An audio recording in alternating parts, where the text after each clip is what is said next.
Welcome back to the GSL Code A, everybody. I'm Wolf. Honored to be joined with Tasteless tonight. Hi, guys. And we're going to be going into our final match here between Super and Reality. SOS has already advanced to the 4-1 victory. I really wonder who's going to win here. I feel like it should be Super, but Reality seems to have really pulled it together in his TVP, especially in that last series. I don't think Hero played really poorly today. Yeah, but everybody else was playing a little bit better. Yeah, I don't know what was going on with him. He had some weird games in the earlier half today, but I don't know. I mean, it was not enough. Super is a different Protoss from Hero, that's for sure. All three of our Protoss is completely different. Yeah. Well, they all played very different styles, and now we're going to get to see Super against Reality here, starting things on Nimbus. Nimbusu. It's that Nimbus. Dude. All aboard the Nimbus. Where are we going? Wow, Wolf. Wolf. Oh! My brain. It's the Nimbus. It's like only people have the title Neem in their name. Yeah. They can take the bus, but nobody else. Super against Reality here. Who do you think wins? I don't know, man. Actually, this is really hard to call. I'm leaning towards Super, but let's see. I'm thinking Super 2-1. Anyways, it's our final best of 3 for Group I. Let's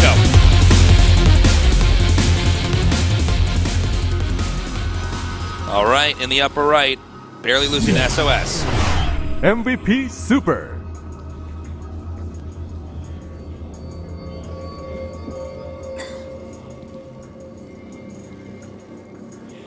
And in the upper left, our only Terran here, he is Samsung Galaxy Can Reality. You know what? I'm actually going to have to go with Reality here. Oh, I yeah? actually think he's going to win. Super played very well in his PvPs. Didn't quite edge out that victory at the end. But, oh, look at this. He's going for a 10 game. He wants to be super aggressive in these positions. It's not actually going to be bad. He did do something similar to against SOS. Yeah. So, yeah, this could actually work out really well here. This is what I like about MVP Protoss is they always are ready to do something like this. Like they will. They don't discount a lot of the builds that the other Protosses just won't do. I mean, you look at this player, you look at Tails, you look at former player Finale, you look at Killer. Even these guys are just they'll just go for it, man. The best of 3, man. They will do it. Doing it in game number 1, by the way. Yeah. We, probably have the least amount of cheese. Yeah, pretty rare. So. Okay. So, actually, a gas first for Reality, too. These builds actually align really well for Super because the Marines are going to be delayed. The core is starting before the barracks is done. Yeah. The barracks is like halfway done. And one Zealot coming out here. Now, he's got that probe rallied. That looks like, yeah, it's rallied up there to the upper left.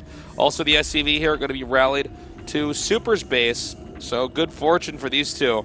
And actually, it's going to be scout. Hard for Reality to actually identify that the core is early here. You know, when he gets in there, if the core is done when the SCV arrives, then it's going to look pretty normal. I mean, even the Zealot here, it's like you can see the Zealot and be like, well, that seems kind of early, but he isn't going to have like a really good idea. And even if he knows, it's hard for him to alter his build now because he's going gas first. He can't just make more units suddenly as a result. Yeah, well, I mean, once he made the gas first, I mean, you are picking your destiny in a way. Yeah. And when you factor in builds like what Super's doing, your destiny's probably not going to turn out too well. Let's see, though. You know, he's chronoing out now, Warp Gate. The factory is nearly done. Now, that's one thing he does get here with a build like this is he gets the factory. It's like the Widow Mine out pretty quickly. The Zealot is up and in the base, hitting these Marines. Note, he has got 2 more gateways here.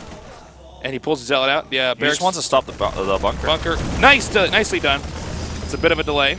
That's all he needs to get that Stalker across. Now, keep in mind, a Widow Mine is going to be out, but the Widow Mine will fire once, and then you know the Protoss army just moves on forward. Exactly. At this point in time, he should know 100% what's coming at him, with the gateways there, with the Zealot harassing like that. You know, it's possible Reality just holds this depending on how the Widow Mine connects and how much control of the ramp Reality can keep. This is so smart, by the way. He knows that Super's probably just going to try to transition out of this, but now he's going to block over here. He might even want to put an eBay there, yeah. If he had eBay blocked, I would have, like, just been... I would have gone crazy. That would have been like, so wow, good. That's, like, so smart, you know? Yeah. I guess you can never be certain, but this attack with 2 Widow Mines now is destined to fail. So he spent a lot of chrono energy, spent a lot of economy on this. He can poke up and kind of see that Widow Mine for a second, but does not want to commit here. Definitely not. Okay, so probably the best call there from Super to transition out of this. There is, it is, you know, 2 builds that, because you rarely see these 2 builds interact with each other, the game's normalized a little bit more. The question, though, is how much damage can the Widow Mine do with the robotics facility not being done? Both these builds they're doing are based off the idea that the other players are going to do an econ build. Yeah. Neither of them did that. They were both actually trying to hurt each other early on. So it's really funny because this is normally the map where you do get a free base up. So much DPS here. That's not even going to get a shot. Oh, my God. That hurts. SCV coming up here now will also be shut down with ease. Not exactly sure what the idea there was. Maybe wanted to see what was coming out of the Robo. See if there was an Immortal coming out. If that's the case, I think just floating the medevac back in and out probably would have done the same. Maybe a misclick there. Well, he picks up another 2 Widow Mines. I mean, he made so many Widow Mines early. I think he's just trying to get some utility out of them, but I think he's trying to get some kind of value out of them. Yeah.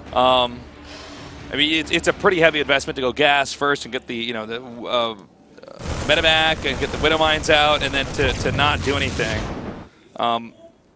And no, guys, surviving that rush was not enough for the Widow Mines to pay for themselves. He does have to actually attack in and do some more damage. Now, this is a double-pronged attack. This might actually be enough to really hurt Super here. Super has pretty tight defense, but with a very small number of units in 2 locations with cloaking units, that might actually be too much. Well, he does have with the Observer at this location. Oh, my God. Nice pickup. And here comes that drop, though. This one has a Widow Mine as well. And it's 2 probes there. Now, again, he doesn't want to lose any of these medevacs. Yeah, I cannot afford to lose those. No, cannot. You could see he almost went back into that expansion, but no, the Nexus Cannon's still active. And, okay, gets rid of that as well. For some reason, for a second, I thought he was shooting his own probe. I'm like, I don't understand. Was this ill-timed? Oh, my God. Reality really is throwing some of these Widow Mines away. Yeah, some of these units as well. Loses a few Marines here. Yeah. Army supply. Terran's still in a bit of a lead, but when you count the tech factor. Yeah. I mean, look, Widow Mines won that last game, but that was a weird game because Protoss got the Stargate up. Yeah. This is like a completely different situation. Well, Colossi about to pop out here in just a moment. Yeah, and this is the kind of tech Protoss wants to have here. You also have to keep in mind the way Terran started this game out doesn't lend itself to a 3-base SCV all in as easily.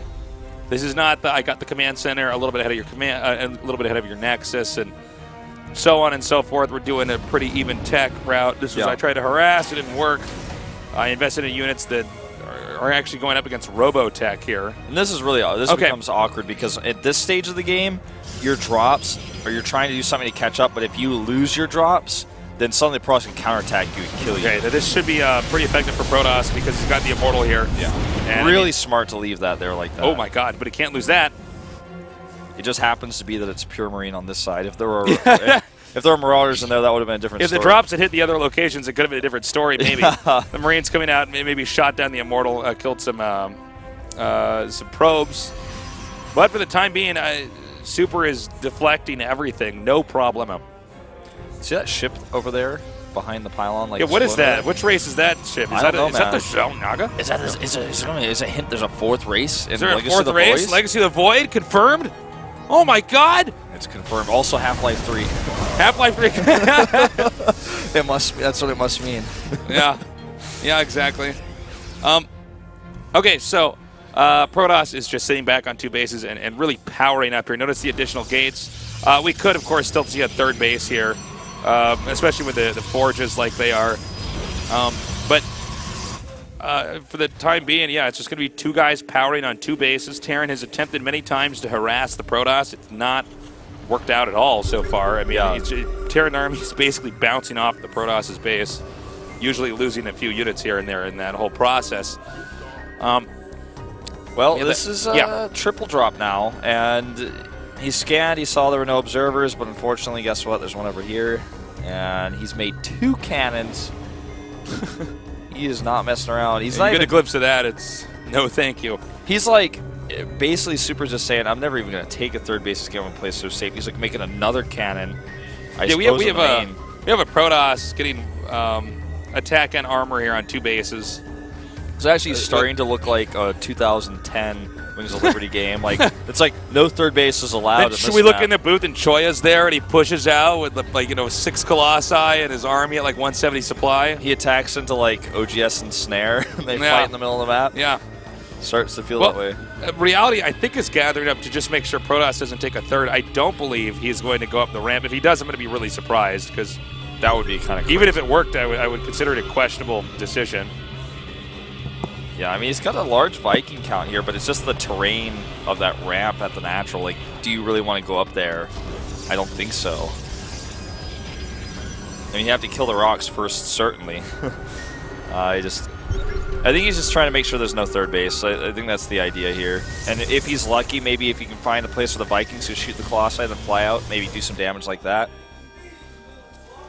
If he like pulls his SCVs here and attacks, it would just be suicidal. Now, he kills these rocks now because he knows the Terran's not going to attack here, and he wants to move down to take his third base. Yep, so he will push out here. I like that one Marine just way out in the front so the Army can run away without just being blasted by Colossi shots. Vikings in really good positioning here. Actually, yeah, really good position. And actually, they could get that at 1 Colossi in 1 shot. There you go. Those force fields are excellent, though.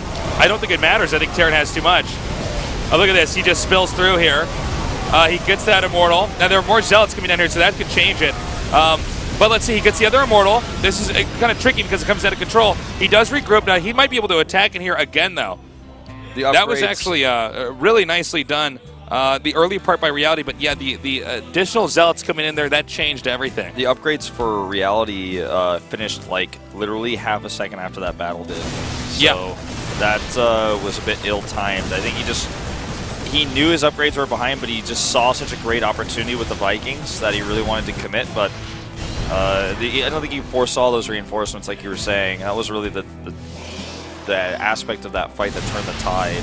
Yeah, because you saw even land the Vikings there, and I was like, oh, damn, okay, he wants to end this. But the Zealots are usually like the great reset button in whether, how you evaluate if a Terran's going to win a battle or not. Because once the Zealots get there, then, all right, there's a lot more time for the, the damage to be sponged up. That's really well said, actually. Oftentimes the last Zealots warped into the fight are either the ones that, like, destroy the Terran and make it so that he loses the fight, or the ones that are too late. Yeah, they're futile and just die as they're warping. There's never like a group of Zealots that like comes in there and then the fight's like really even. Yeah. It usually just pushes that army out there. Now notice he did lose the Vikings back there. Had he actually backed up with the Vikings, his Viking count would be better, which would give him even more air presence to push out the Colossi. Yeah. Or maybe even just 1 Colossus, because the count would be down so low. He's going to come out here again now. Protoss has the third base up and running, by the way, and there's a Warp Prism out here, so he may be pushing out. At the same time, though, Reality may come in here for a drop. I want to point out the upgrade set here is really strange. He actually got Plasma Shields before getting +3 armor. Nothing wrong with that, but it's very unusual, a little bit more expensive. It will apply to all of his buildings, too. Okay, now this is a pretty big drop up here, and there's definitely not enough for the Protoss side to defend this. Meanwhile, the Protoss army is going to attack the front of the base. The bunker's not loaded yet. The SCV's now being pulled. This is actually pretty crazy. There's only a few Vikings here, but with 1 Colossus, they're doing a lot of damage. Stalkers do target here. There's definitely not enough army back here to defend, but how much damage can the Terran actually get done here? They're both down to 2 bases now. The Terran's now pushing forward into this location. Only 1 Colossus over here. If he can get that 1 Colossus, and he does not. Really good block here with the probes and the Zealots. He's still very low, though. Yeah, he backs him, sends 1 Marauder to try to get the rest of that army. This Terran army is still around. He might pick up. He does pick up He will try to drop, it looks like, on top of the Colossus. Meanwhile, over here in the Terrence production facilities, Super's doing a ton of damage. Way too much damage. I actually think Super may have won here because this is enough that, you know, two Marauders, 2 Marines, yeah, that's not going to cut it. GG. Reality has to tap out there. You got to go back to that battle that we thought for a second Reality might win, and then we saw the Zealots coming in there. Losing those Vikings, man, and the rest of your army, that allows for the Protoss to get back into the game. Even though Reality's on 3 bases for much longer, you lose that unit comp. And usually, by the way, when I say Terran uses unit comp, it's usually either all the medics or all the Vikings. Remaking the Marine Marauder, that's much easier to do. I mean, in some weird cases, when you say that, you could also mean like losing the ghosts, but like. Oh yeah, ghosts as well. But that actually allowed Super, who was in, I'd say, a really bad spot there, to get more value out of the small Colossus count. I think it might have only been 1 in that final battle, but that was enough to do a lot of damage. And there were a lot more units that just weren't there. I think the upgrade advantage that he had over Reality's units really hurt the fight there for Reality. Reality wanted to make that fight work because he had such a great angle with his Vikings, and he went with that. And it was just not enough with those reinforcing Zealots. Really close fight there. And from there, Super kind of controlled the rest of the game. It's actually pretty incredible to note that Super was able to recover from doing such an aggressive gateway timing that did not really do anything. Like, he rushed that out so fast and then ran into a wall. Yeah. A really impressive recovery there. The problem with that series, though, is that that was a pretty big mistake from Reality. I wonder if he plays a little bit better and doesn't make any, you know, misplays and attacking into him, maybe will he be okay? Even in a lot of that game, Reality was in good shape and then was losing his the Widow Mines. I don't know. Let's see how this next game turns out here. Super needs to win this game in the next. Reality, what are the next 2 to move out of this group in the GSL?